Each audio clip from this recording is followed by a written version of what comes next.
Começa agora, programa Conviver. Apresentação, Afonso Moreira Júnior.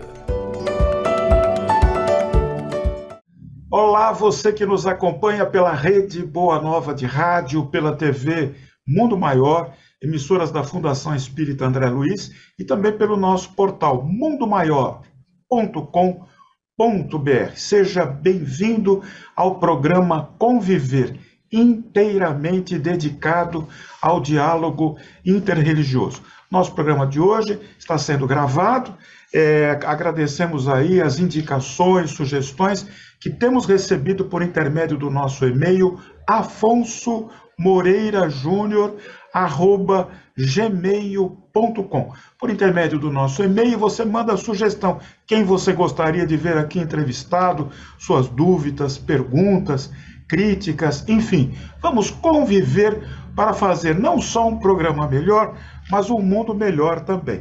No programa de hoje nós estamos recebendo o Reinaldo Mapelli Júnior, Dr. Reinaldo Mapelli Júnior, que é promotor de Justiça de Direitos Humanos, mas antes de apresentá-lo, nós queremos registrar e agradecer a participação na produção de Alex Monteiro, no apoio à produção Thaís Cabenguele, a divulgação Silvana Zandomeni, nos trabalhos técnicos Rogério Palma, na apresentação Afonso Moreira Júnior, esse que vos fala, na supervisão Guiomar Santana.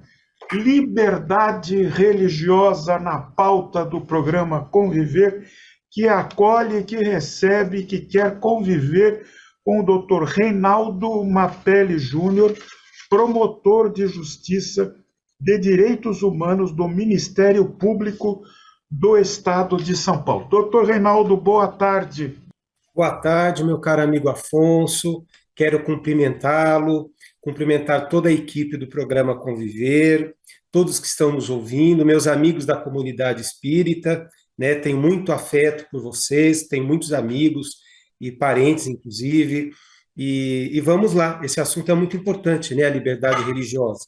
Doutor Reinaldo, nós recentemente estivemos no curso de extensão em Direitos Humanos, participando a convite da diretoria da Escola Superior do Ministério Público de São Paulo, levando ali a participação espírita com Allan Kardec, mas com muita alegria, com muita satisfação. Nesse curso de extensão de Direitos Humanos, foi reservada a aula de encerramento, da qual participamos, a liberdade religiosa como direito fundamental e a intolerância religiosa na atualidade. Dr. Reinaldo Mapelli Júnior, a liberdade religiosa está sendo ameaçada? Bom, Afonso, esse curso nós organizamos lá na Escola do Ministério Público já há alguns anos, né? A tendência é sempre procurar temas atuais, relacionados com direitos humanos, e eu, na minha atuação lá na Promotoria de Justiça de Direitos Humanos, evidentemente tenho trabalhado com isso na prática, no dia a dia. Então, nós já tivemos oportunidade de levar assuntos nesse curso, por exemplo, pessoas que estavam em Hiroshima e Nagasaki quando a bomba atômica caiu, né, ou pessoas que conviveram com o nazismo, campos de concentração, esse tipo de coisa. E nesse ano eu queria trazer algo atual, preocupante para todos nós, inclusive da área da justiça. E tem ocorrido muito, eu trabalho com isso diariamente, episódios de intolerância, de discurso de ódio, de desrespeito a várias religiões, né? Tradicionalmente, como todo mundo sabe, isso sempre foi muito frequente contra as religiões de matriz africana, né? Essa é uma coisa que eu já tive a oportunidade de trabalhar com esse assunto diversas vezes na minha carreira, que já vai para mais de 30 anos, né, Afonso? Como eu já tive a oportunidade de te dizer. Mas nos últimos 2, 3 anos tem havido um aumento, sim, de discurso, de violência ou de discriminação, e tem passado por mim contra, por exemplo, a religião judaica, a religião dos judeus, contra o Islã também, tem sido muito frequente, contra protestantes, enfim, há me parece que há um aumento desse tipo de discurso, e aí, do ponto de vista prático, a gente tem trabalhado para combater isso lá no Ministério Público, dentro das nossas atribuições, mas eu tive essa preocupação de levar para o curso, porque é algo que tem nos desafiado a compreender e a enfrentar, né? A ideia é essa. Doutor Reinaldo, nós tivemos nesta aula de encerramento do curso a presença de vários religiosos, cada um na sua liderança religiosa, no exercício da sua religiosidade. Nós gostaríamos que o senhor fizesse um comentário a propósito da participação desses religiosos, aquilo que marcou mais para o senhor, que correspondeu às expectativas, não só suas, mas daqueles que efetivamente promovem e participam deste curso tão importante e que poucos conhecem. Aliás, curso aberto para o público externo, né? Preciso mencionar isso, não é só para promotores, né, de justiça e nossos colaboradores. Afonso, para mim foi muito gratificante. Quando eu tive esta ideia, né, eu tenho lá inquéritos civis, ações judiciais a respeito de intolerância religiosa. Então, quando eu tive essa ideia, eu pensei, bom, vou procurar trazer representantes de diversas religiões que compartilhem esse sentimento de respeito, de acolhimento às outras pessoas, a espiritualidade como um direito fundamental, né? Eu preciso dizer isso, por que direito humano? Porque é algo que faz parte da intimidade das pessoas, como a orientação sexual, como a opção política, como a cultura de cada um, enfim, eu acho que a espiritualidade é algo essencial para a felicidade das pessoas, né? Então, é importante que ela seja respeitada. E aí foi muito gratificante, porque eu tive a oportunidade de fazer algumas reuniões antes do curso, com algumas lideranças, inclusive com o Afonso, que está aqui conosco, e depois reunir essas pessoas, até um desafio, né, uma piada, mas é uma piada, entendam, séria, porque eu queria levar, inclusive, um representante da igreja judaica e um representante do Islã, né, que falasse em paz, em respeito, nesse momento aí da guerra de Gaza, um momento difícil, e foi muito gratificante para mim, porque conheci pessoas extraordinárias, e no dia da apresentação, em que cada um falou ali 15, 20 minutos da sua religião, da sua fé, da sua espiritualidade, você representou muito bem lá a religião espírita, todos falaram não, e aliás deixaram claro isso, não numa perspectiva, olha, eu tolero a outra religião, o diferente, aquele que pensa diferente de mim, não, numa perspectiva de acolhimento, né? Foi muito emocionante aquele dia, eu falei isso a você, fiquei realmente sensibilizado, porque percebi de todas aquelas religiões uma preocupação em dizer, olha, eu sou espírita, mas eu conheço o trabalho do padre fulano lá, e eu não estou tolerando a religião católica. Ela tem coisas boas, tem ideias boas, tem trabalhos bons. Então, nós trabalhamos juntos, né?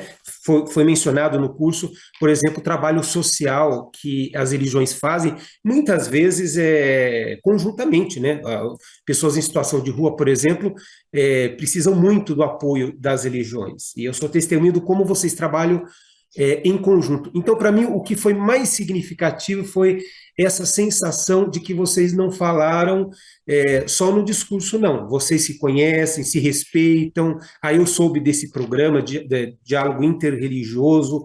Falei, puxa, que interessante esse movimento no sentido de acolher e respeitar a todos, que é um movimento quase de resistência, né? No momento em que a intolerância aumenta, em que há um desrespeito com algumas fés, acho que ficou muito impactante isso para mim. Eu fiquei muito emocionado mesmo naquele dia. E nós também, com essa oportunidade, a oportunidade única que eu espero que se repita em próximas oportunidades. Doutor Reinaldo, algumas questões aqui podem parecer óbvias para o senhor, mas veja, o nosso público é leigo, não conhece e quer saber. É melhor ser ignorante aqui durante um minuto do que a vida inteira e não perguntar. Qual é o trabalho efetivamente do Ministério Público do Estado de São Paulo em relação aos direitos humanos? E qual é o trabalho do senhor? Uma curiosidade, saber, mas o que faz um promotor de justiça, de direitos humanos. Na prática, como é que isso funciona em favor do cidadão? Afonso, eu acho que uma das profissões mais difíceis para você explicar é a nossa, né? O que exatamente nós fazemos, né?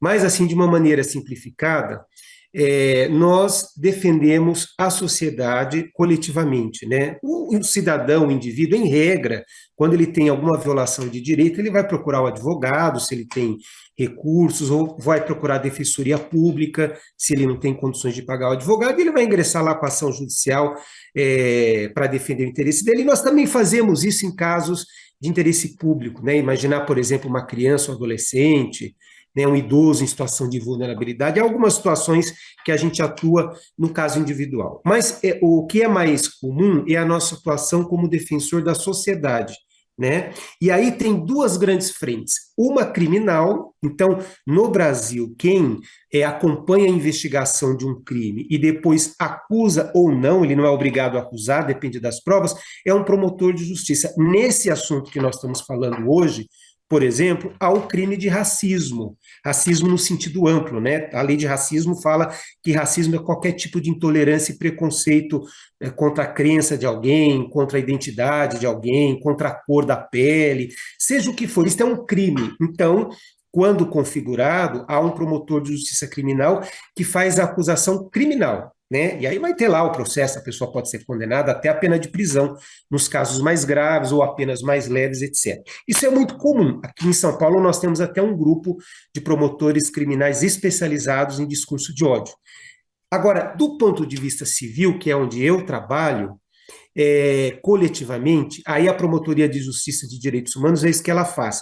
Quando nós recebemos uma denúncia de alguma violação de direitos humanos, se isto for ter relevância social, se isto tiver impacto para a coletividade, nós fazemos uma investigação num procedimento que se chama inquérito civil, tentamos resolver isso através de um acordo administrativo, é possível, né? Geralmente a gente trabalha nessa ideia, e na pior das hipóteses, ingressamos com uma ação coletiva. Eu vou dar alguns exemplos que fica claro perceber. Se um indivíduo entra numa loja, né, numa farmácia, e o funcionário da farmácia o atendeu com preconceito, com discriminação, por exemplo, por ele ser uma pessoa preta, recebo muito isso, infelizmente. Em princípio, isso pode ser um crime, né? Se ficar configurado que a pessoa quis ofender mesmo aquela pessoa preta que entrou lá na farmácia, mas se eu perceber que isto é comum naquela rede de farmácias, espera lá, são vários casos, né? Parece que não tem nenhum procedimento interno da farmácia para orientar os funcionários, para qualificá-los, como tratar essas pessoas, um canal de denúncia e solução de problemas assim.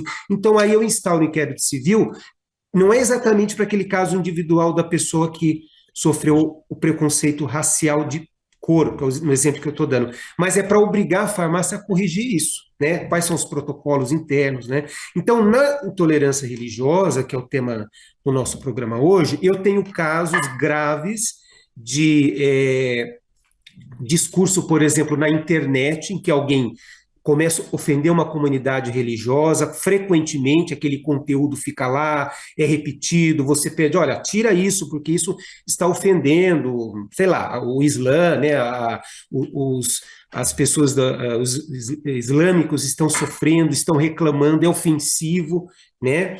Então, aí, nesse caso, a gente tenta resolver, se não, faz uma investigação e a gente pode entrar com uma ação, por exemplo, para tirar o conteúdo ofensivo da internet, para proibir que se faça de novo. Então, é uma atuação sempre para proteger a coletividade, né? Quando eu recebo algo de religioso, qual é a minha preocupação? Como eu falei para vocês, na minha visão, a espiritualidade é algo muito íntimo, muito de cada um, da personalidade, tão importante quanto a orientação sexual, né, a visão política.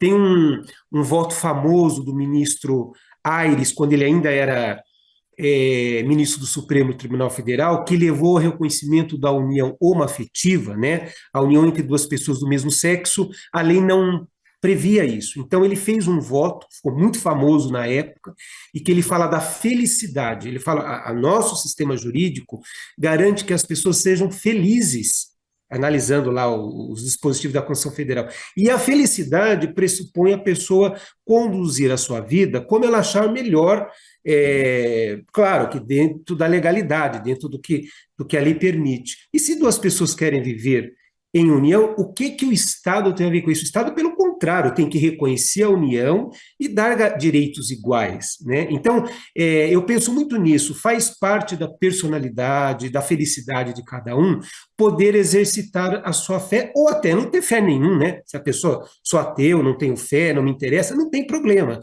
O que a gente tem que fazer lá no Ministério Público é, primeiro, orientar quem desrespeita isso, para parar de fazer ou não fazer mais, ou, quando não tiver solução, ingressar uma ação judicial para parar com isso. E, além disso, tem um trabalho, Afonso, terminando, que o Ministério Público faz, de orientação, como ocorreu lá no curso. Eu tenho ido a lugares, começado a falar dessa questão da liberdade religiosa, de respeitar a espiritualidade, em todos os lugares. Então, a gente vai na escola, a gente fala com pessoas de um hospital, por exemplo. O hospital sempre tem um problema de testemunha de Jeová, que são pessoas que não aceitam transfusão de sangue. Então, se a pessoa é maior, capaz, e na espiritualidade dela ela não aceita, tem que ser respeitado. A gente tem falado isso em hospitais, né? Então, é um trabalho preventivo, de tentar orientar, evitar, e nas hipóteses em que a gente não consegue, isso pode ter até uma ação judicial. Mas na promotoria de direitos humanos é sempre para corrigir o poder público, uma empresa, né, uma entidade que está praticando atos racistas, discriminatórios contra alguma religião. É mais ou menos essa a ideia. Mas é difícil explicar o que o promotor de justiça faz. Eu não sei se eu consegui. Doutor Reinaldo, uma questão aqui importante, gostaria que o senhor comentasse. O senhor colocou muito bem aí o papel do Ministério Público, a sua atuação. Nós gostaríamos que o senhor comentasse, claro, sem citar nomes, não há necessidade disso, mas um caso no qual o senhor esteve envolvido, que lhe trouxe assim um aprendizado, uma experiência marcante, nesse sentido em que o senhor atua. Eu conheço o seu trabalho, com bastante dinamismo, com bastante interesse e civilidade. Conta para nós aí uma experiência que o senhor teve, que se destacou entre tantas outras que o senhor já tem vivido aí no Ministério Público. Afonso, são mais de 30 anos de carreira, como eu comentei, né? Tenho bastante história para contar. Mas falando do nosso tema, já havia me chamado a atenção, antes de eu conhecer você e esses líderes religiosos que estiveram no curso, algumas situações de ofensa à religião judaica, aos judeus, muitas vezes até um antissemitismo muito forte. E também a islamofobia, porque também há preconceito contra o Islã, né? Como é que eu gosto de trabalhar? Chegou uma denúncia, eu vou dar um outro exemplo aqui, eu me aproximo da comunidade, para conhecer a comunidade, para ouvir se eles acham aquilo ofensivo, por quê, né? Para conhecer as regras daquela religião, eu procuro me aproximar sempre.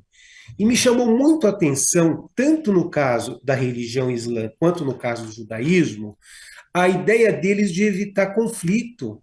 Eles querem a educação, eles querem a prevenção, eles querem fazem Ninguém me disse assim, promotor, processe mesmo esse fulano aí que ele está nos ofendendo, ele tem mais que pagar mesmo. Ninguém me disse isso. Pelo contrário, as duas comunidades, em mais de uma ocasião, conversei com líderes e tal, eles falaram, doutor Mapelli, vamos tentar um acordo, vamos tentar conversar com essa pessoa, porque o que ela está dizendo nos ofende, né? No caso dos judeus, por exemplo, às vezes fala de que o Holocausto não existiu, por exemplo, esse tipo de coisa, ofende muito, né? Quem viveu, todos eles viveram isso, a família deles, enfim, pelo menos os ancestrais. Isso dói muito, né? Quem vive esse tipo de experiência, né? Ou no caso do Islã, muito comum dizer que são todos terroristas, que é uma coisa horrível de se ouvir, né? Você não é terrorista, você tem uma religião, tem sua história.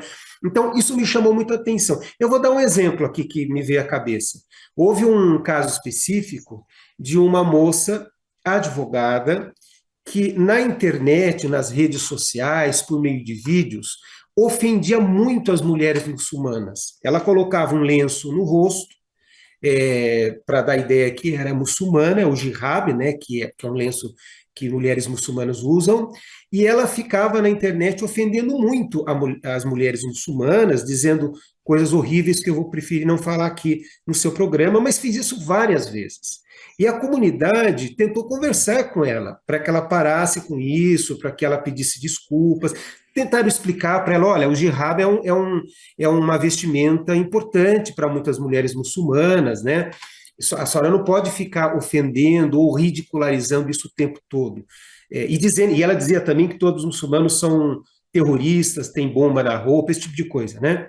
Então, foi um caso assim que me chamou muita atenção, me lembrei dele agora, porque a comunidade do Islã não queria um processo judicial, queria apenas que ela entendesse que aquilo era ofensivo, que aquilo machucava, e um pedido de desculpa seria suficiente. E ela não pediu desculpas e continuou fazendo o que estava fazendo. Isso me chamou muita atenção.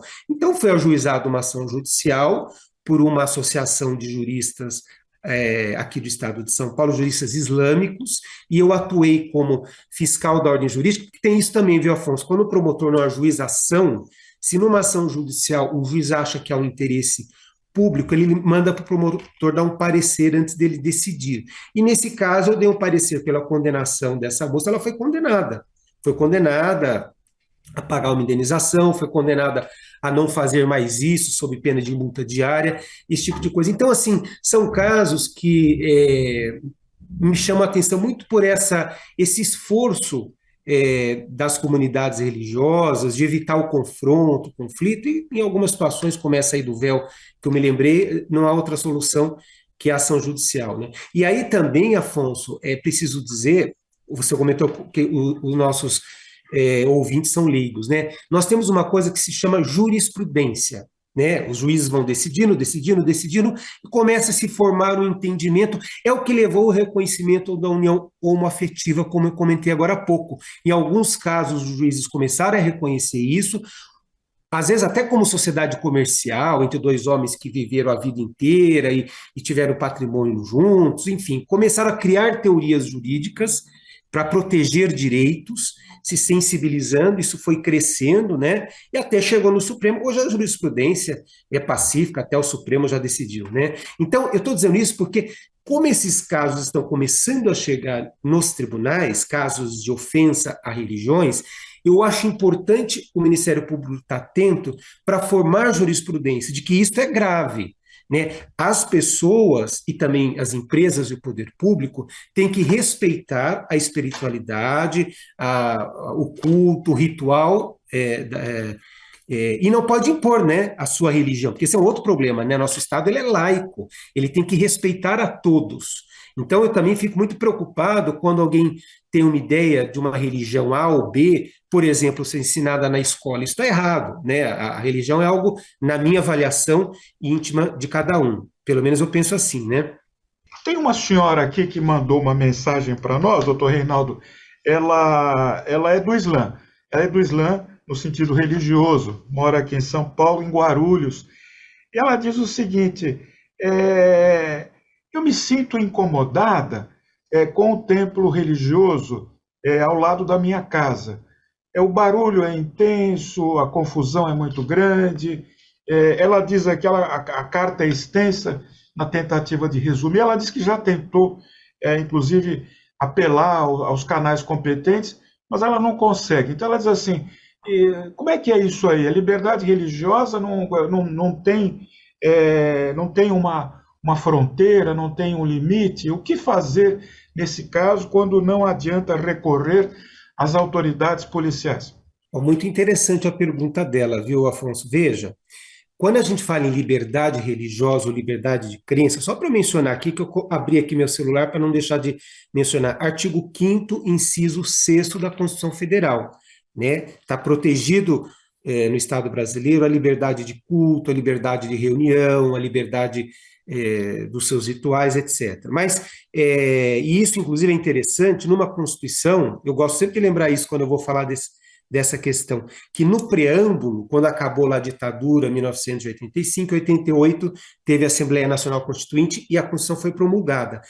No preâmbulo, que é a introduçãozinha antes de começar os artigos, está escrito que são valores supremos do nosso país, uma sociedade fraterna, pluralista e sem preconceitos. Inclusive, eles colocaram, fizeram questão, e publicamos essa Constituição Federal sob a proteção de Deus. Então é interessante que o preâmbulo fala, olha, nós temos que respeitar, a sociedade tem que ser fraterna, tem que ser pluralista, né, sem preconceitos, e tem essa questão de Deus. Então, quando se fala em liberdade de crença ou liberdade religiosa, do ponto de vista jurídico, isso ficou analisado, por exemplo, no julgamento do Supremo Tribunal Federal, tem um voto famoso do ministro Alexandre de Moraes sobre isso, quando eles equipararam o preconceito contra homossexuais, depois, num outro julgamento, contra pessoas trans, ao racismo, né, da mesma forma que o preconceito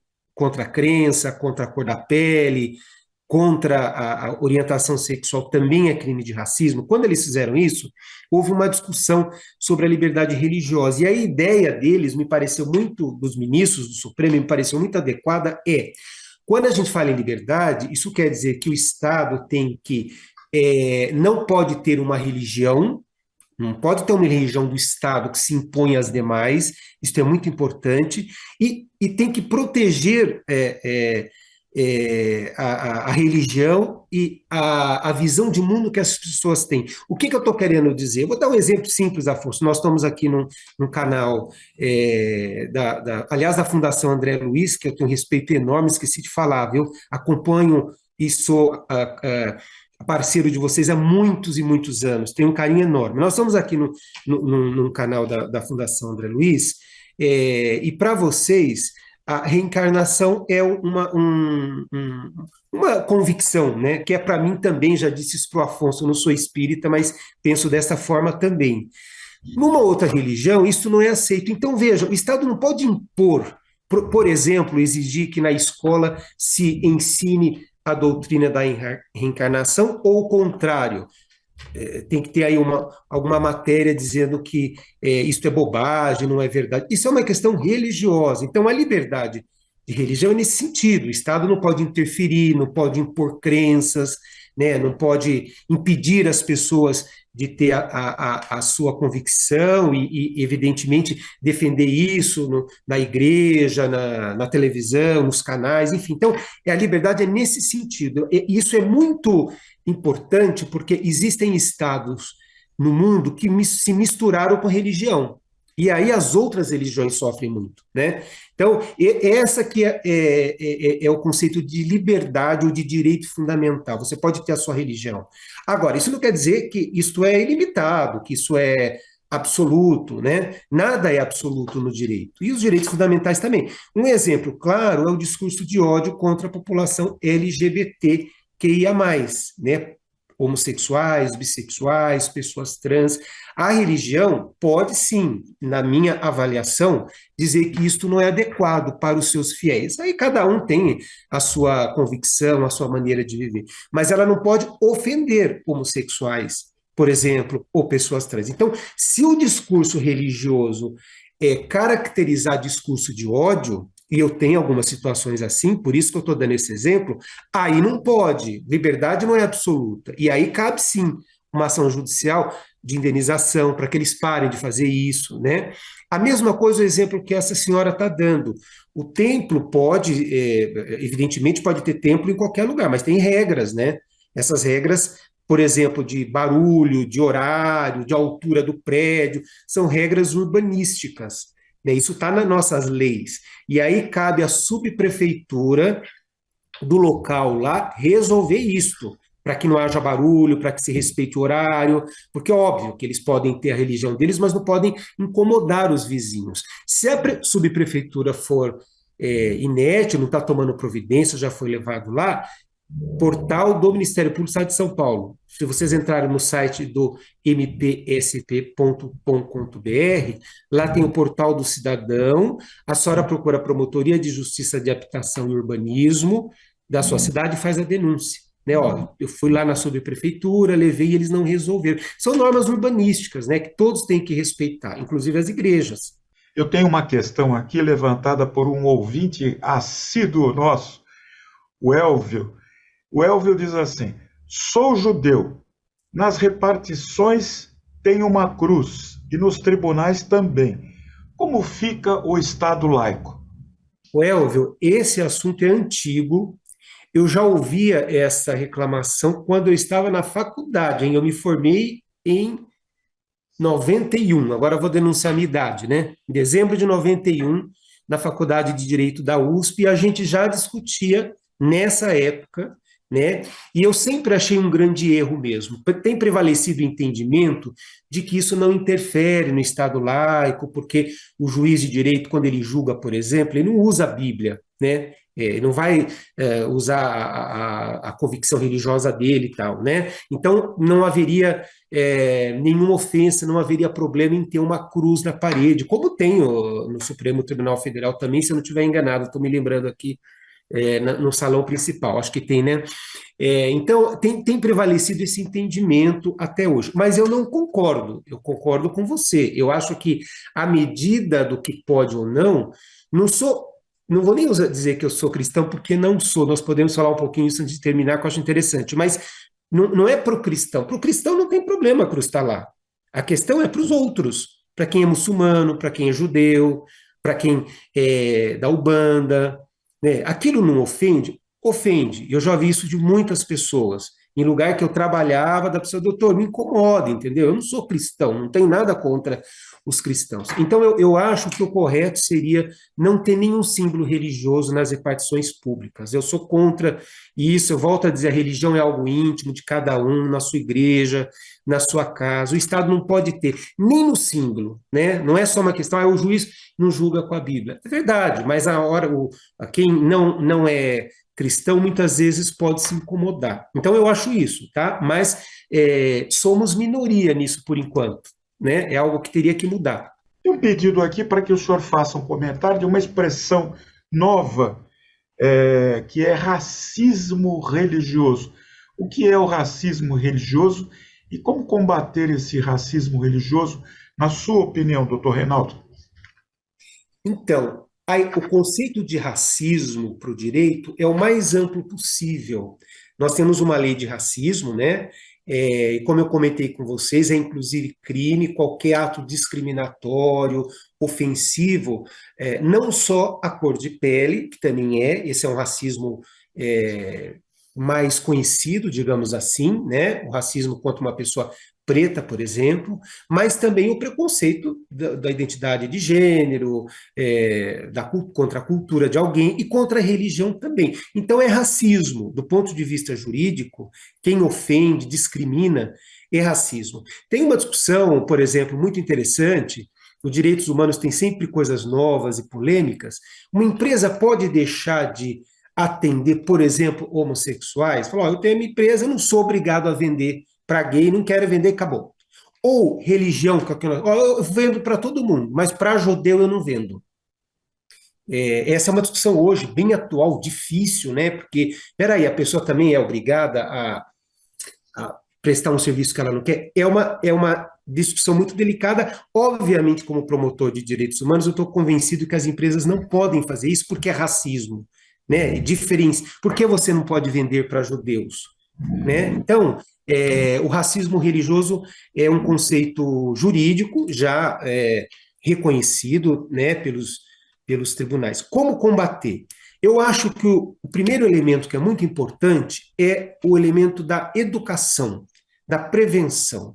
Né? O racismo de qualquer espécie, e o religioso também, ele está baseado numa ignorância, numa compreensão equivocada das coisas. Eu tenho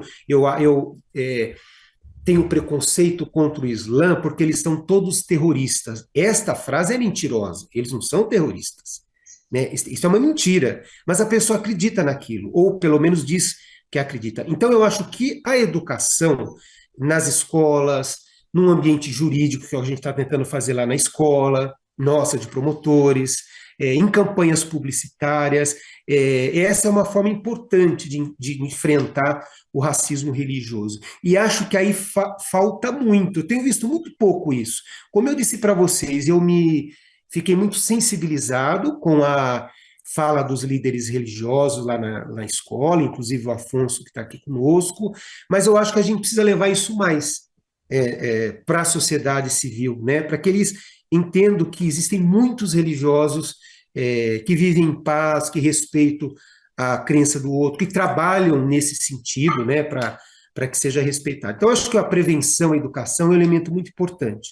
O segundo elemento é a punição. Eu não gostaria de acusar ninguém de nenhum crime, se eu fosse promotor criminal, fiz muitos anos, trabalhei com isso, ou lá onde eu estou hoje, através de uma ação civil, mas há situações, como essa moça que colocava um véu na cabeça, e que não há outra alternativa, né? É preciso também dizer para as pessoas, olha, você não pode fazer isso, se você fizer, você vai pagar uma multa de X reais, e se voltar a fazer, vai pagar mais, né? Mexer no bolso mesmo, é uma punição importante na área civil. Então, eu acho que são essas duas questões, uma mais preventiva, de educar, de orientar qual é a religião, qual é o seu pensamento, esse respeito às outras. Acho que isso diminui muito o racismo, né?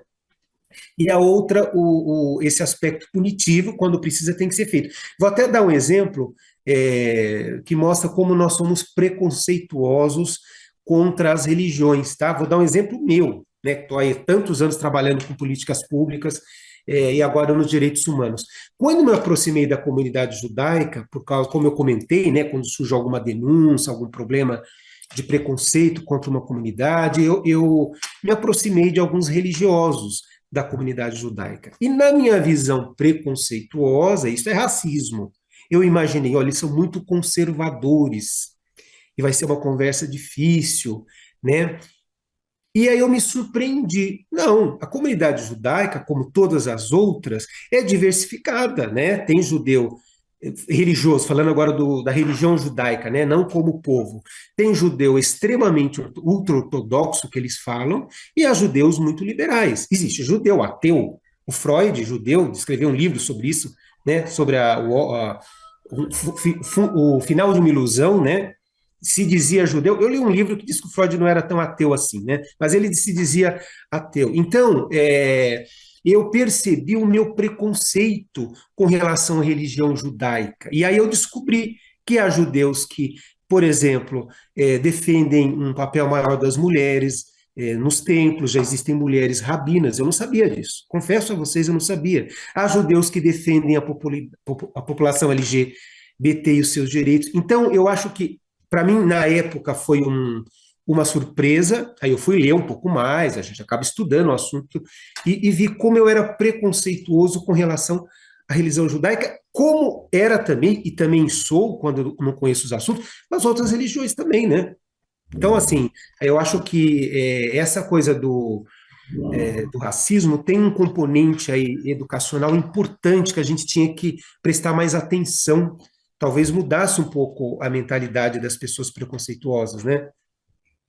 Há muito o que fazer. Eu tenho certeza de que o Ministério Público, por intermédio do senhor e de outros titulares, está fazendo isso. Uma questão interessante aqui, interessante e importante, levantada por Mary Cristina, que acompanha aí o programa, ensino religioso. O senhor não acha, pergunta se o senhor é contra ou a favor do ensino religioso, e a ouvinte coloca a opinião dela. Será que ensino religioso não é uma forma de manipulação religiosa? Esse é outro tema polêmico. Aliás, todos são, né? Aí eu vou dar a minha opinião, né? Eu acho que o ensino religioso tem que ser providenciado nas igrejas, nos locais em que há o culto, nos locais em que existem as escolas religiosas, etc. Eu sou contra o ensino religioso no ensino, né?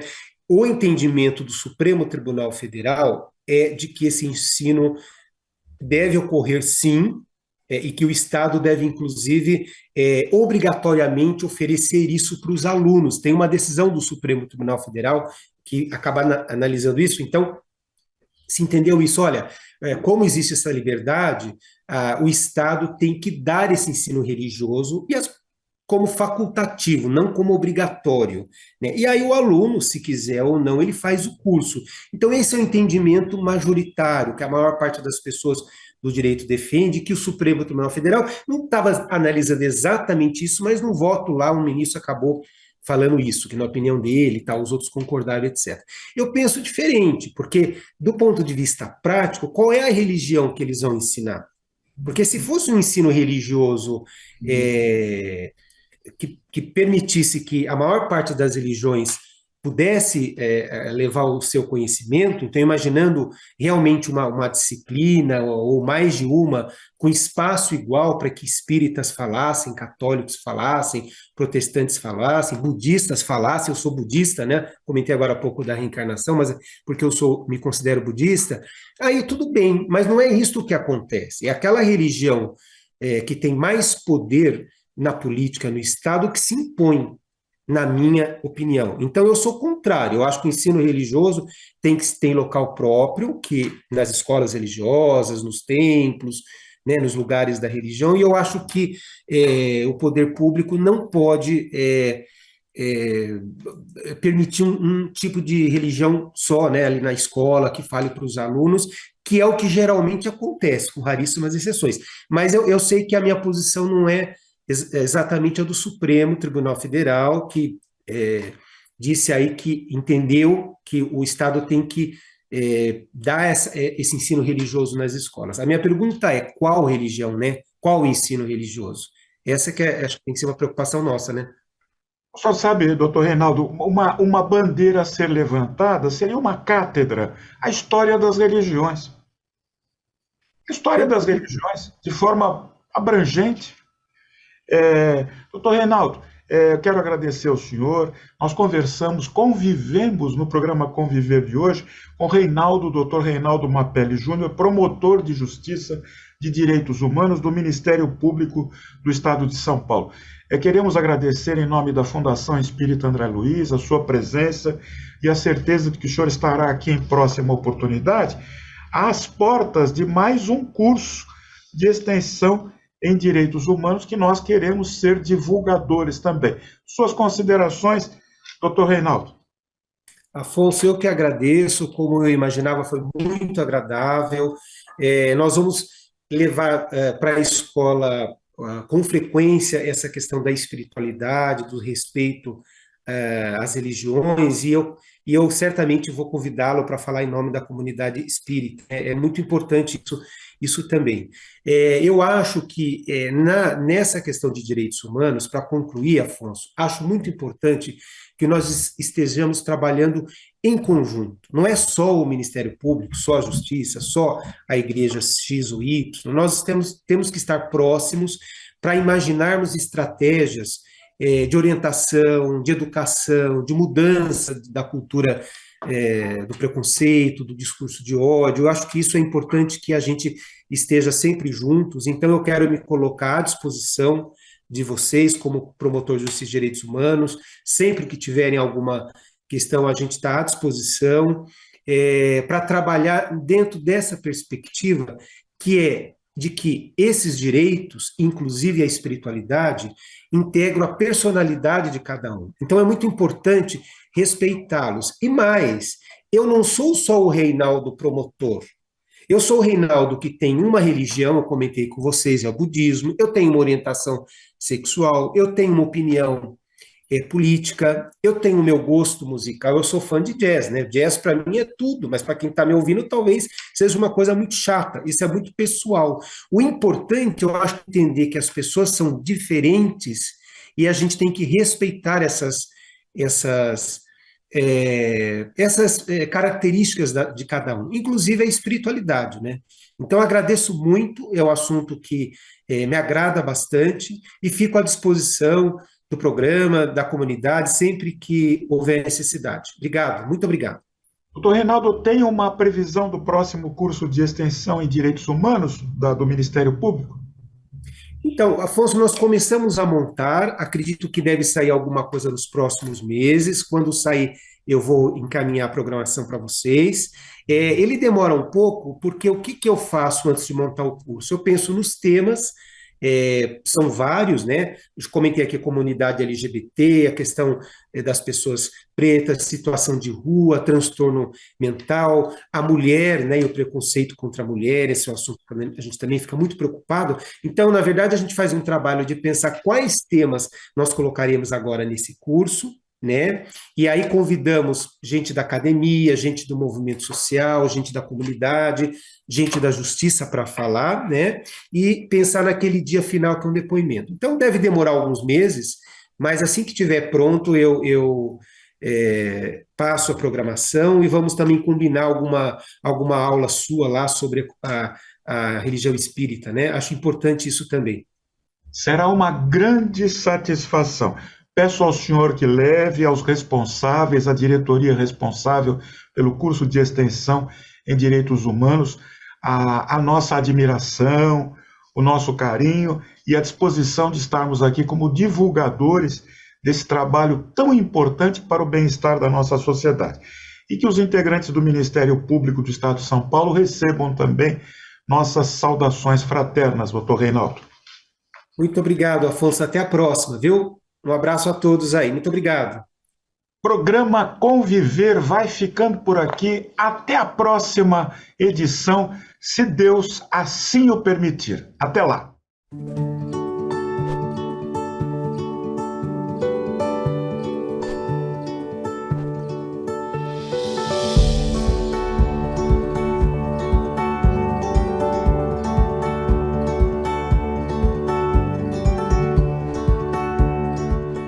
Você acompanhou Programa Conviver.